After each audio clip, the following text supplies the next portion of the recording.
Bienvenue sur la chaîne Hannibal Lecteur. Aujourd'hui, nous allons entendre les conseils de Machiavel à Laurent de Médicis pour bien choisir ses futurs ministres. Bonne écoute.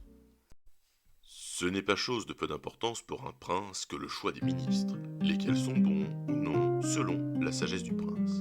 Et la première conjecture que l'on fait du cerveau d'un maître est de voir les hommes qu'il a autour de lui.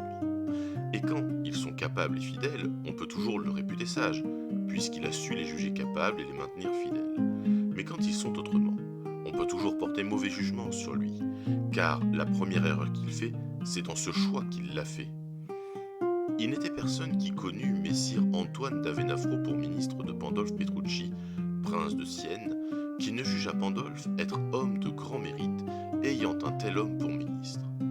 Et comme il y a trois sortes de cerveaux, l'un comprend par lui-même, l'autre discerne ce qu'autrui comprend, le troisième ne comprend ni soi ni autrui. Et le premier est tout à fait excellent, le deuxième excellent, le troisième nuisible.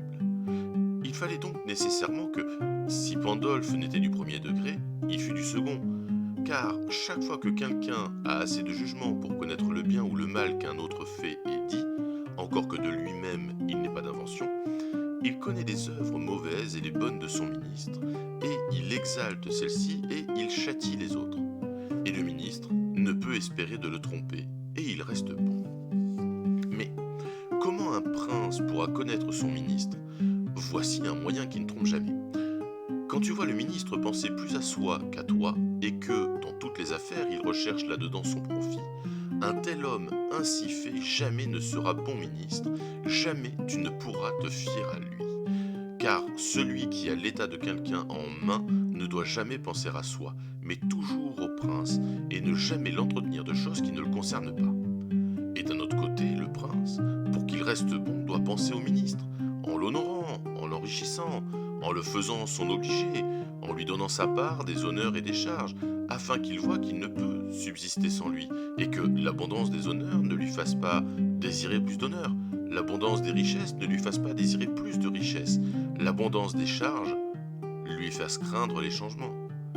Quand donc les ministres et les princes à l'égard des ministres sont ainsi faits, ils peuvent avoir confiance l'un dans l'autre, et quand ils sont autrement, toujours la fin sera dommageable ou pour l'un ou pour l'autre. J'espère que cette première lecture de Machiavel vous aura plu. Pensez à vous abonner et à bientôt.